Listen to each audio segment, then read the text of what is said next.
My teenage self had my entire life planned out. By 30, I was going to have a master's degree. I was going to be married with at least 2 kids by now, taking family vacations at least twice a year because I could afford them. And I would also have a very stable and fulfilling career. But at 33, I can tell you that none of those things have happened. And I know this might sound weird, but I don't know if I even planned for a life after 30 with no children and no family, because I don't know, I just figured I'd be in the throes of child rearing and running around to PTA meetings and changing diapers and stuff. So at this point, I've needed to adjust my expectations. It's expectation management, and it has also been a lot of recalibrating what is genuinely important to me. One of the ways that I do that is by reading, because I know I'm not the only one on this journey and I'm not the only one that has taken this path.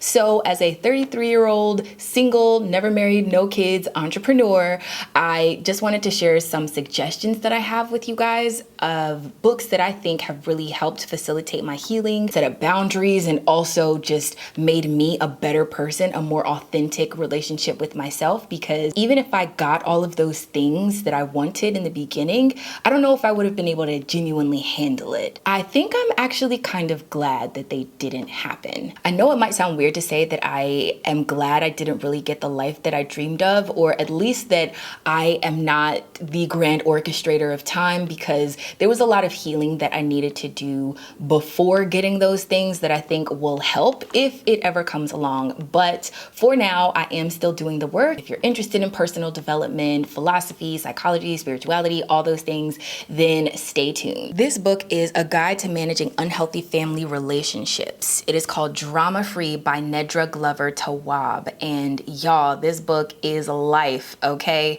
I highly recommend this book, mainly because I don't think I realized all the dysfunction that was in the family unit that I already had until I went to therapy, did all the things, and realized that there was some dysfunctional cycles and patterns that I had not taken care of within myself or within my family. So if you struggle with setting boundaries or having the language or even doing the exercises identifying what may be dysfunctional, I highly recommend this book. She is a therapist, and I watch her on Instagram and like a lot of other places just because I feel like her content is very informational, it's digestible, she's approachable, and this book is exactly that. Another favorite book of mine that has helped me heal is by Alexandria Elle. It is called How We Heal. And can we have a moment of silence for this cover? It is so calm. I love teal. It's just so aesthetic and pretty. I love this. Most of the time I read my books on Audible, but if I really like the book, I'll also get a hardcover just because I like the concept of a library and like having an actual library look. And I got through this one, I think, in like a day because I was so glued to it. This is how you heal in community. I think my proclivity is to isolate whenever I need healing, or if I'm hurt by something, or if I'm wounded, I feel the need to isolate. But this kind of brings the community aspect in. That's another thing I wanted to mention. There's exercises in these books, y'all. So it's a restorative writing practice that Alexandria Elle has, and I love the work that she does. I highly recommend this book. But if you're doing the work on your own and you want like a guide to really write out what's going on with you, I highly recommend this book too, because it will get in the nooks and crannies, okay? And then again, highlight stuff that I don't know if I realized wasn't healthy. And I think that awareness is really what you get out of these books, because it's coming from other people's experiences, and then you realize I'm not the only one. Now, I am someone who is pretty deep in the personal development game. You guys know I'm a certified life coach, and this is what I would do if no one paid me, just for fun, because I like getting more light and awareness and knowledge and information and things that can really help guide my life. But if you are not as driven to do things on your own, I do understand that bringing one other person along for the journey can make a huge difference, which is why I would like to thank the sponsor of today's video, BetterHelp. Is there something that is interfering with your happiness or preventing you from reaching your goals? If so, regardless of whether or not you have a mental health issue or if you're just a human being in the world going through a hard time, therapy can be the tool that you need to approach your life in a very different way. BetterHelp is on a mission to make therapy more affordable and more accessible. And that's important because trying to find a therapist can be really hard, especially when you're limited to only the options in your local area. BetterHelp is a platform that makes finding a therapist easier because it's online, it's remote, it's easy to sign up and get matched with a therapist. There's a link down below in my description box. It is betterhelp.com/eVani. Again, that is betterhelp.com/eVani. Clicking that link does help support this channel, but it also gives you 10% off your first month. So if you want to see if it's something you're interested in, you can click the link and again, get matched with a therapist to see if it works for you. Now, because getting a therapist is a little like dating, sometimes it's not going to be a good fit the first time around. So if that's the case, you can switch to a different therapist free of charge without having to deal with insurances or finding out if someone's in network, and you can just switch to someone else. That can be a common thing, but don't give up at that point. It is really easy to switch and you can find someone else that is a good fit. So if it is difficult, again, for you to self-motivate and do it all on your own, I understand. There is a point in all healing journeys where I think you should reach out and add someone else into the process just so there is some support there. And if you are interested in that, again, the link is down below in my description box. If you want to use BetterHelp, it is betterhelp.com/eVani for 10% off your first month. And again, thank you to BetterHelp for supporting this channel. So the next book I wanted to mention is called It Didn't Start With You. That is by Mark Woolham. I'm not sure how you pronounce his last name.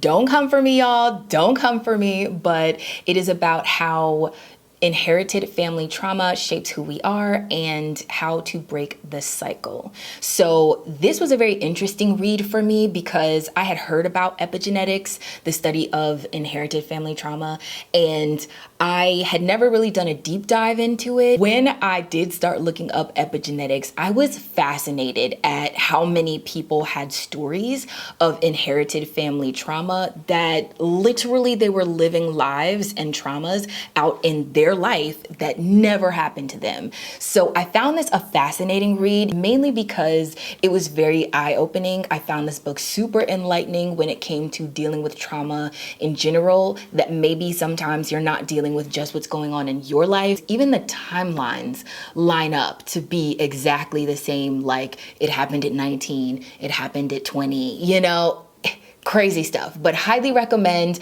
I think that book will definitely increase your self-awareness. And I know it sounds weird, like why would learning about other people in your family increase your self-awareness? But I think that's like the family aspect of it all, like the whole genetic part. Everybody's connected. Everybody's connected. So the next book I wanted to mention is called Burnout. I also do not have a physical copy of that, but I will leave a picture on the screen somewhere. It is called Burnout by the Nagoski sisters. And you guys, the tools in that book, I'm definitely putting those in my emotional toolkit because I had no idea that I wasn't actually handling my stress. So for example, if you have a boss and they're crazy, narcissistic, tyrannical, and awful, okay, get out of there. You dealt with the stressor because your boss is the one that's like giving you all the stress and making your life hard. So you leave the job and you go find a different job. At that different job, you haven't actually dealt with the stress response from the first job. So you got rid of the stressor, the thing that was initiating stress as a response, but you haven't dealt with the stress itself. When you want to deal with the stress itself, you actually have to go move your body and let it process all the way through. And if you want to do a deeper dive into why that is a answer for finishing the stress cycle, then I highly recommend the book. There's so many other tools in there that I think are helpful when it comes to dealing with stress, because I have definitely burnt out before and I don't want that to happen again. I know where my limits are, and this book actually helps you from getting to that edge anyway. So the next book I'm going to recommend is called The Awe of God by John Bevere. This one I just recently picked up and I'm not finished with it yet, but I do still recommend it.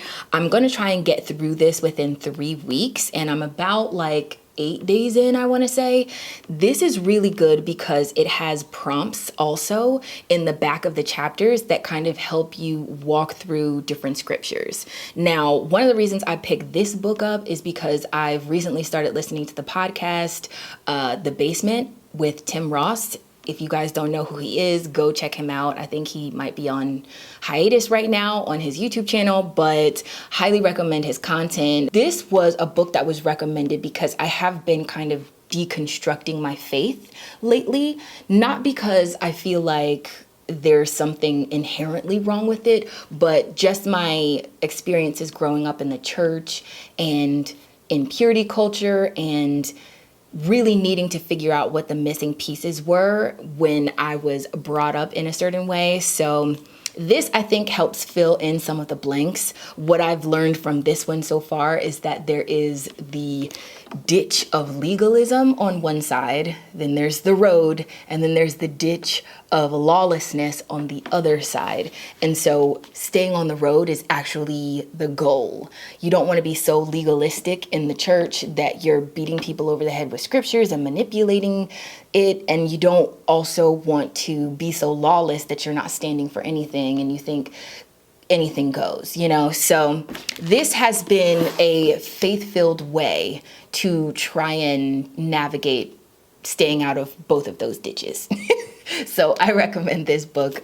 So far, so good. Again, like I said, I'm not finished it yet, but I do really like it. This book is called Lighter. It is by Young Pueblo. It is letting go of the past, connect with the present, and expand the future. This book has been really, really good. I have read it, I want to say twice. I want to say I read it back in February, maybe January, and then I've recently reread it because I felt like there were some really good points in here.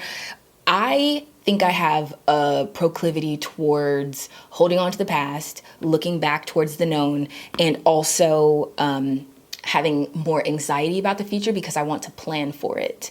And that's unrealistic because nobody knows the future. So how do you plan for the unknown? You can't. So this book really helped highlight why it was hard to let go and that I wasn't actually being in the present moment. And it might have been things that I knew already, having been on my healing journey for a hot second now, but it was a good reminder because sometimes you need to be reminded of the basics or like the foundational things. Lighter, I felt like it is like a play on words, you know, light as in like light and airy, like you can fly away, but also light as in that's what's within you. So sparkle, okay? Sparkle out there in the world. Which segues perfectly into the last book I'm going to mention. It is Michelle Obama's The Light We Carry. If you guys have not read this or even looked at some of her interviews when it came to her going on tour to promote the book, I really enjoyed this. I think in general, I just enjoy Michelle Obama's works because of her life experience. It was so different than mine, but I just like to hear about other people's lives. I don't know if you'll ever get a perspective like this from another Black First Lady, at least in my lifetime, who knows? But this was just very enlightening when it came to dealing with hard times and navigating the spaces. Also, even with as much privilege and options and stability that I perceive Michelle to have, she still goes over how difficult it can be in marriage. And I thought that that was great for her to mention because marriage can be like this really elusive thing that I feel like I'm constantly like, what is it though? Like, what is it though? But I like her sharing her perspective, her life experience. And I think, again, she's just a really good writer and she did this book very well. So highly recommend The Light We Carry. In general, I feel like if you are a light, you get sent to darker places and that can feel very closed in and dismal sometimes, especially just with the way things are going in this country. But if you are trying to set up your life and go off of a timeline or give up a timeline that you thought would have come to fruition by now, then I recommend this book. Again, if you are a light in a dark place, I think her journey or her just expressing her journey helps keep you aflame. So hopefully you guys enjoyed this video and you do check out some of these books and let me know where you are down below in your healing journey. Let me know in the comments section, like what phase are you in, or what's something you've just recently learned, because once again, sharing wisdom, I am always here for it. So hope you guys enjoyed, and I will see you in the next one. Bye guys.